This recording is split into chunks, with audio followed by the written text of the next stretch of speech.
It's 7:02, and I'd like to welcome everybody to the 2022 Annual General Meeting of the Stratford Perth Museum Association. We've got some great reports tonight. We have some good news, and as we start to try and move out of the pandemic to a bit more normalcy. As you see tonight, I want to welcome everybody. Just a reminder that the public is welcome to attend these meetings. Only members in good standing can make motions, second motions, or vote. If you have any question about that, you should know if you're a member of good standing or not. If you have any question, I can verify that. Without any further ado, I'll turn it over to our board chair, Jeff Orr, who will look after the meeting tonight. Over to Jeff. Thanks, John. Welcome everybody to our second virtual AGM. First one went real well, and we had a great turnout, and I say we do again. So this will be my last AGM as chair, and hopefully next year we can get back to in-person meetings for our next chair. So let's get the meeting started. First of all, I'd like to get approval of the minutes of the 2021 AGM. They were distributed to all of you that are attending earlier in the week. Can I get a motion to have the 2021 AGM approved? Mike Beliquette, seconder, David Stones. Great. All in favor? Any opposed? Okay, thank you very much. Now, tonight we've got a few different videos for people speaking tonight. It worked out well the way it was run last year, so we've done it again this year. And we're lucky to have again our Ontario Minister for Sports and Tourism and Culture, Lisa MacLeod, who's been an amazing friend and supporter of all museums, but she really has taken a shine to our museum, and I think our general manager, John Kastner. So we thank her very much for what she's done to help us out to continue through, not just through this pandemic, but before that as well. She was a real supporter. So Craig, if I can turn over to you to play her video, thank you. Hi, I'm Lisa MacLeod, Ontario's Minister of Heritage, Sport, Tourism and Culture Industries. It is a pleasure to once again provide greetings for the Stratford Perth Museum's annual general meeting. Your resiliency throughout this global pandemic has allowed Ontarians to continue to enjoy your programming both in person and, of course, online. And that's why, in addition to over $24,000 from CMOG funding, our ministry is proud to have supported the museum with over $12,000 through our digital capacity grant. This funding has been used to keep your museum and your community connected to one another through supporting your YouTube channel, Museum TV, as well as supporting virtual exhibits and events. I'd also like to give a special mention to my colleague, MPP Randy Pettipies, who has announced that he's not running again. I know that throughout his time in the legislature, he has been a steadfast supporter of the Stratford Perth Museum, and he will continue to be after his term concludes. So everyone, please enjoy your AGM. I hope to be with you soon in person as we were 2 years ago. Thank you, Lisa. If you were in person, we'd give you a hug, shake your hand, whatever we could do to thank you for all the things that you've done for us. Now you have to listen to me for a couple of minutes. So Craig, if you could turn over to my message, please. As the outgoing president of our association, I make my final report to the membership with mixed emotions. The museum in Stratford and Perth County has been around in one form or another for 100 years, and the current version, headed up by the Stratford Perth Museum Association since 1998. To be sure, the museum has had its troubles during that time, but the last 2 years, my 2 years at the helm, have been particularly trying. The museum has been ordered closed multiple times as part of a provincial and national strategy to stem the spread of COVID-19. And when the museum has been open, it has been a fraction of its usual visitor numbers. People are reluctant to travel. The border was closed, and Stratford Festival operated at a far less scale than usual. All of that has put a downward pressure on what the museum is all about. Being a destination place for visitors from near and far who are engaged in history, but we had very few visitors this last year. Other important sources of revenue disappeared. Our March break and summer camps make up the majority of our programming budget, and they were both canceled. Our signature fundraiser, The Innkeeper's Dinner raises almost 10% of our annual revenue, and we had high hopes as it was moving to a larger venue at the Arden Park Hotel. It was originally scheduled for April, then moved to September, then cancelled altogether. Given all that, one would think I would be making a somber statement to the membership at this AGM, but that is just not the case. Fiscally, the museum had a good year, thanks to the great work of our financial team, Finance Chair Janice Richardson, General Manager John Kastner, and our Treasurer Ruth Reith. We took advantage of almost every government support program that was available. By extension, we are appreciative of the federal and provincial governments for the support of the heritage and culture sector. We were unable to pursue exhibit sponsors this year because of our open closed again status, but our membership and public donations were up considerably as people rallied around to support the museum. So I'm happy, and perhaps more than a little surprised, to be able to report that the Stratford Perth Museum finished with a healthy surplus. And that's after we made our scheduled contribution to our Capital Asset Management Fund and a significant contribution to our endowment fund that was depleted during the construction of the museum in 2009. Our financial position is very fortunate, and I would add quite an achievement, all things considered. But over and above that was the renovation and invigoration of our indoor performance space.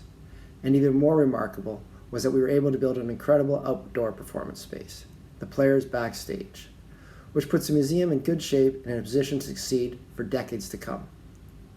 The Backstage opened in the summer of 2021 with a series of terrific concerts.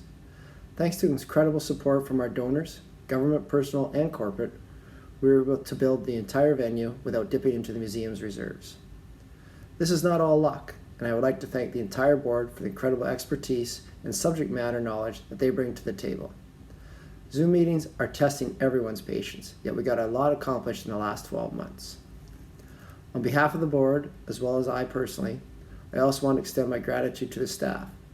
They too have kept going during this past year, have helped keep the place running, and have us in a position to be great again when the museum and society opens up. In summary, the museum survived 2020 and then 2021. It is still here and in good shape, and more than ready for what comes next. So at the end of the day, the museum had a good year. At the end of this meeting, I will no longer be board chair, but I will be staying on the board to finish my term. Later tonight, it is expected that David Stones will be acclaimed as the new board chair, and I can say that the museum will again be in very capable hands. Ron Heichel is being put forward by our nominations committee as a new board member, and he too will be a valuable addition. I want to take a moment to speak about a great loss to the museum with the passing of Gail Tolley.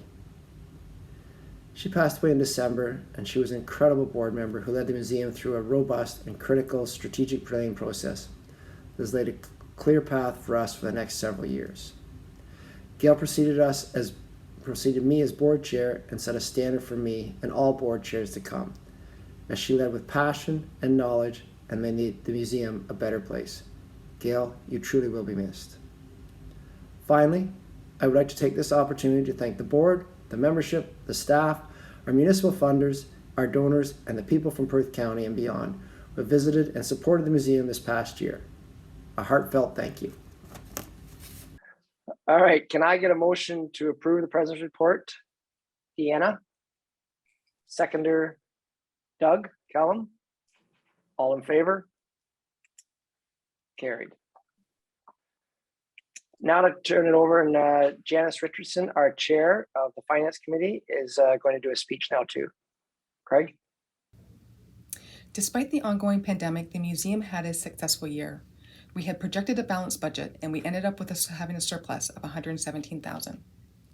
We originally budgeted for revenues of $456,000, and we ended up the year with $593,000, which is a surplus of $137,000. The primary driver for the surplus was various pandemic grants and subsidies we were able to obtain throughout the year. We have received an additional $236,000 to cover general operating costs, wages, and development of exhibits. None of these were in the original budget. Our operations were once again hindered by lockdowns for most of the year. Revenues from admissions and fundraisings took the biggest hit. Our self-generated revenues, which consist of admissions, workshops, gift shop revenues, and rentals, were budgeted to bring in $51,000, and we only ended up at $24,000. We again had to cancel our popular Innkeepers event this year. The only fundraising event we were able to undertake was the car rally, which brought in $5,000 in revenues compared to the total budget of $45,000. The results for memberships and donations, however, was actually very positive. We ended up receiving $35,000 while we had budgeted for $26,000. However, we were not able to attract any exhibit sponsorships this year as the museum was closed for most of the year, and we had budgeted to bring in $15,000 for that.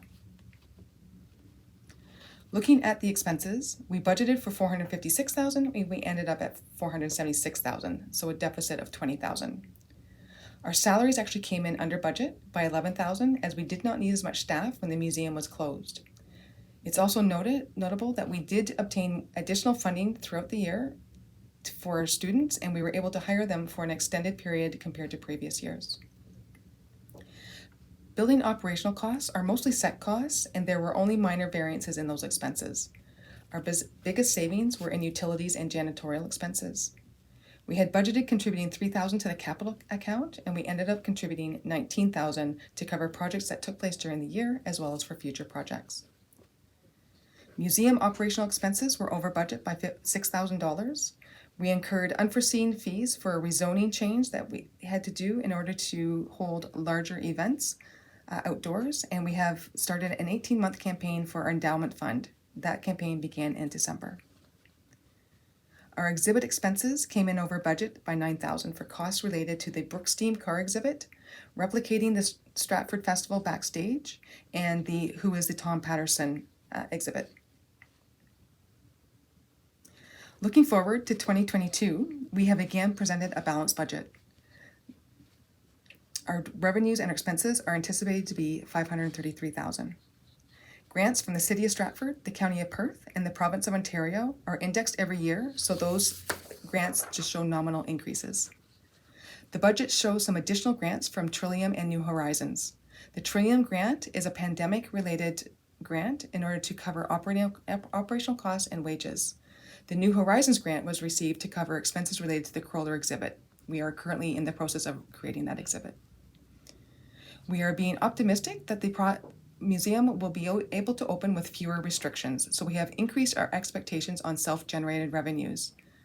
The building of the backstage will also bring in additional revenues from the outdoor events as well as rentals to other organizations. The majority of our expenses are recurring expenses and are not expected to change by much year over year except for inflationary increases. There is a planned $7,000 contribution to the capital fund based on the capital budget that was prepared a few years ago. We anticipate spending more on exhibits this year for the Kroller exhibit, for which we have anticipated funding, so our budget for the exhibits has increased from the previous year. We have also begun a capital bequest campaign that will span 18 months. This campaign began in December of just 2021. The cost for 2022 will be $40,000.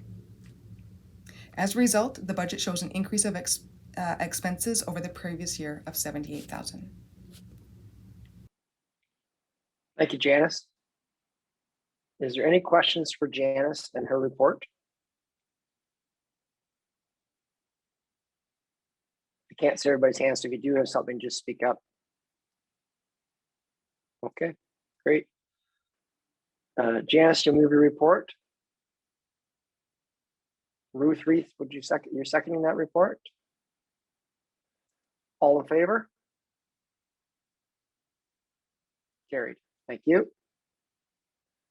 Okay, now we'll return it over to Samantha Day, who is our auditor for BDO, and we'll have Balranian show the video, please. Hi everyone, my name is Sam Day and I'm a manager at BDO here in Stratford, and I'm going to go over the museum's audited financial statements for the 2021 year end. The first thing I would like to highlight is our independent auditor's report, which remains consistent with prior years with two qualifications. The first, which is common with many charitable organizations, is relating to the completeness of cash from fundraising, donation, and admission revenue.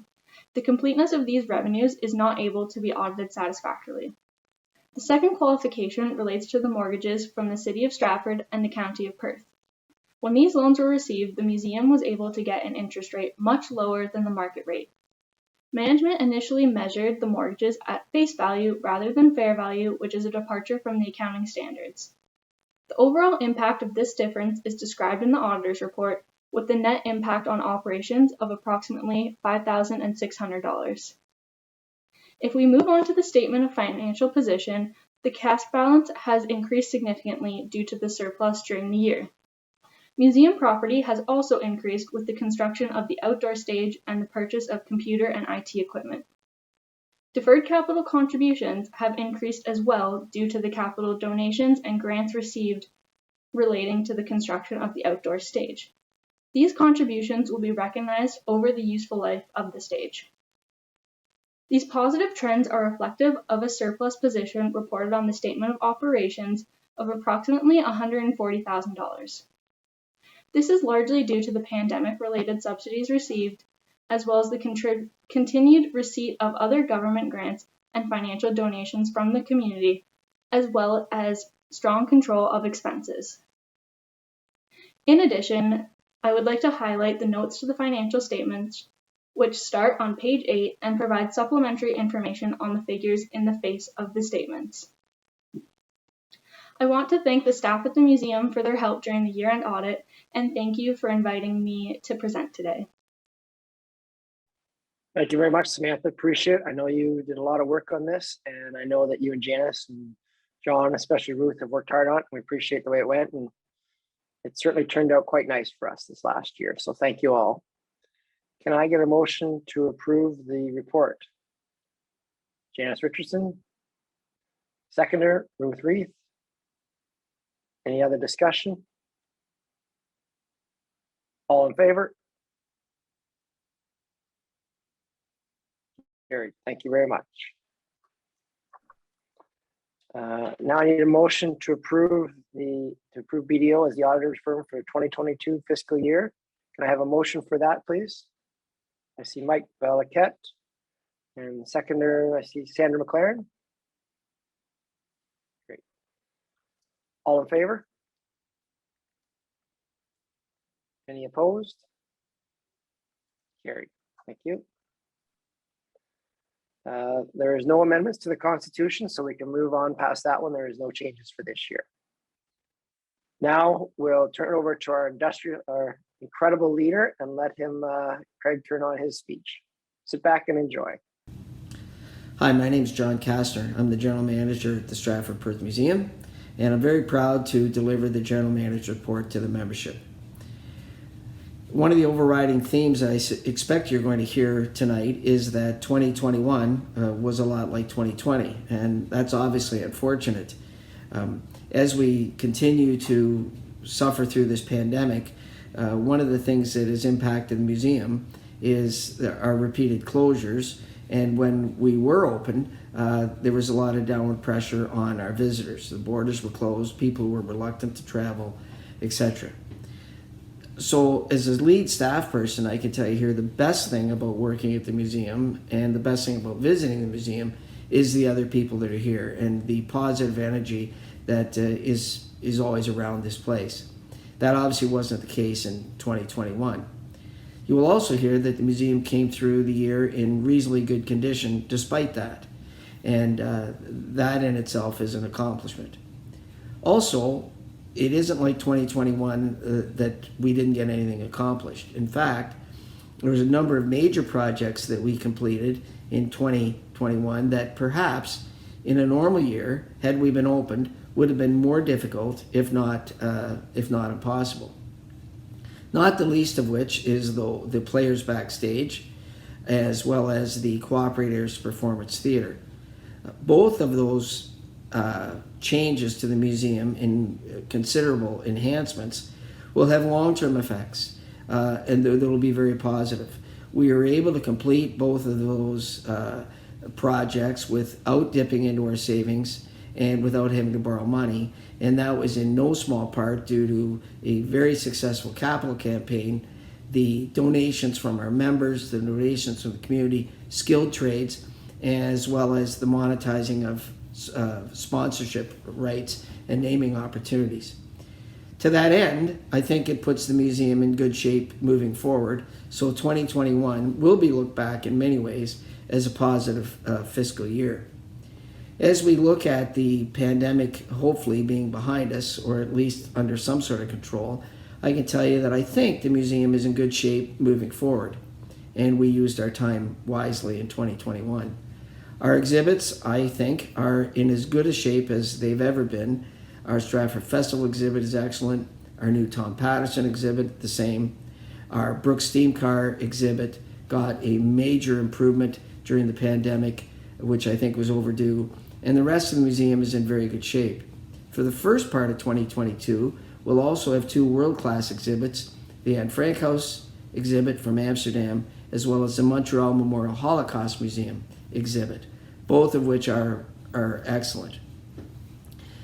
Also, as we look forward to a number of events in 2022, which will be transformational for the museum, and our players backstage and our indoor performance space will both be an asset for us for programming, community events, our own revenue generation, and I think there's a lot to look forward to as we move forward.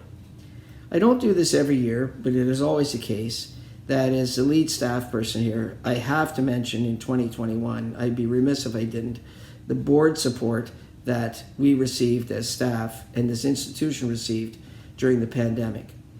The easiest thing for our board to have done would have been to pull back and to try and overly control expenses. All of our full-time staff were retained in 2021, and I think that was important, that we were able to continue to do the important work that takes place even when the museum isn't open. Those things include such as a lot of work in the collection room and with the collection, planning for programming, a real transformational shift for that department as we move away from school groups to events and public programming. And for me personally, to spend a lot of time writing grant requests, which the museum was quite successful in, as you can see from our financial statements. So a lot of credit goes to the board for keeping everyone on and keeping the museum up and running. I also should say that as we go through our strategic planning process, this museum gets excellent governance.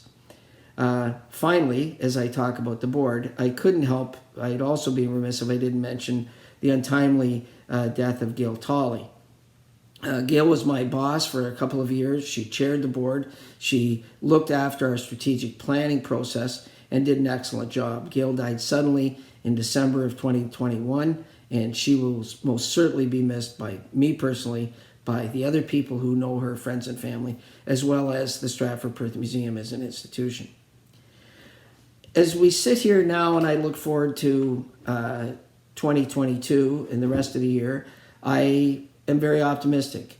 And I hope that when I give this report this time next year, in February of 2023, I can talk about how this year was a renaissance year for the museum. That we took great advantage of the museum itself, of our new outdoor stage, that our new approach to programming was unbelievably successful, that there was lots of people at the museum, lots of people here at events, that the innkeeper's dinner returned, and it was fantastic. Though that's my expectation for this year, and I hope that I can give a report to that effect a year from now.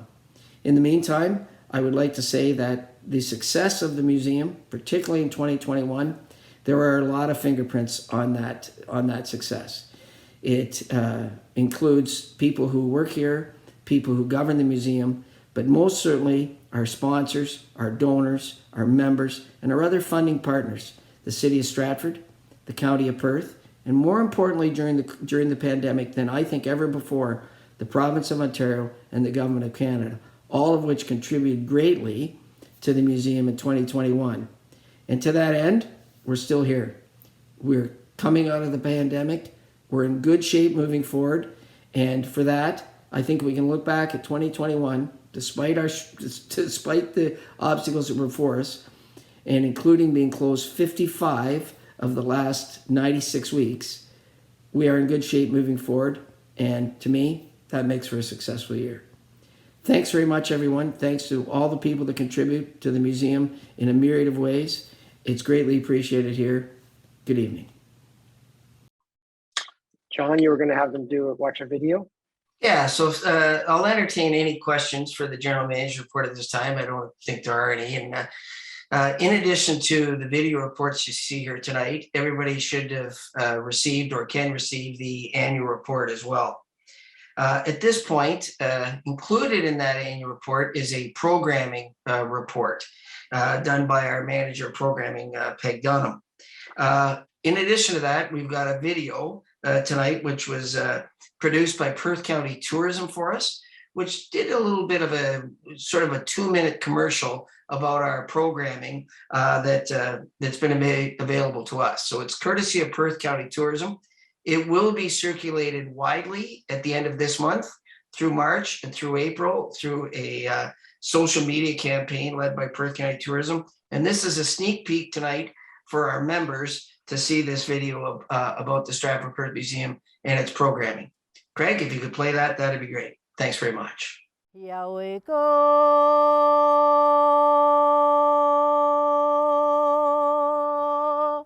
Yo-ho, yo-ho. And so what are we here today for? We're going to learn about the corn husk doll. Now I'll tell you a little bit about the story and then we can go and make one.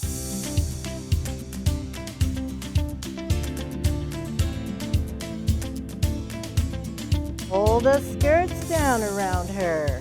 There she is. Now her name is Onasta. So we all brought our minds together and we did something really, really nice. So we want to say thank you again. Yawan go is how we say thank you. Appreciate Yawan go. Who likes to see bugs? Good. All right, follow me.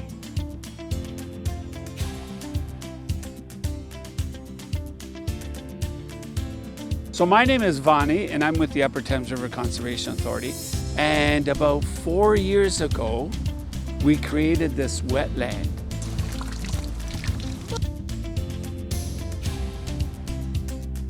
Yeah, well, those are water beetles.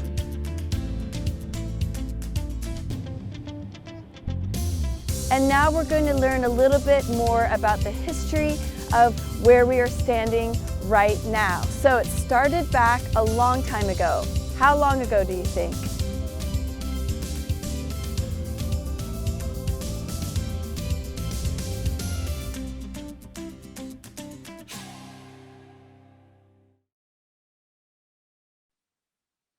Well done. Great video. Thank you, John. Thank you, Perth County. It was a great video. Any questions for John? None? Okay. Can I get a motion to approve the GM's report and other committee reports?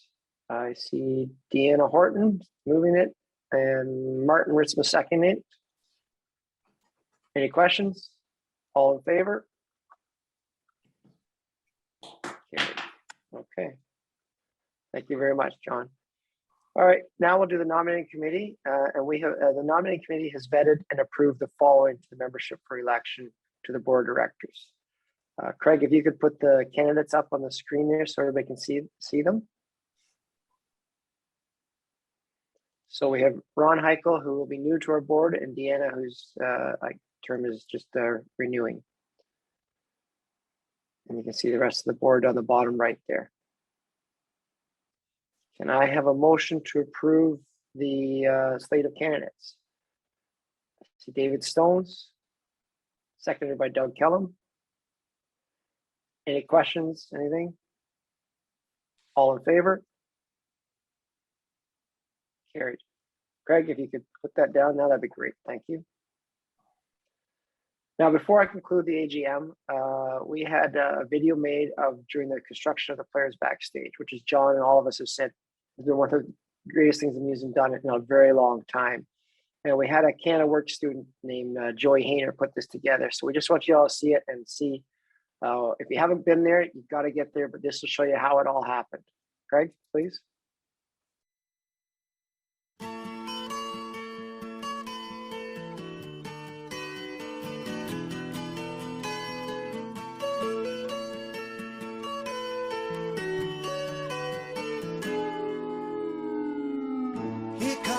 Sun, doo doo doo. Here comes the sun, and I say it's all right.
go. There's our backstage. Make sure you all get there. It's amazing.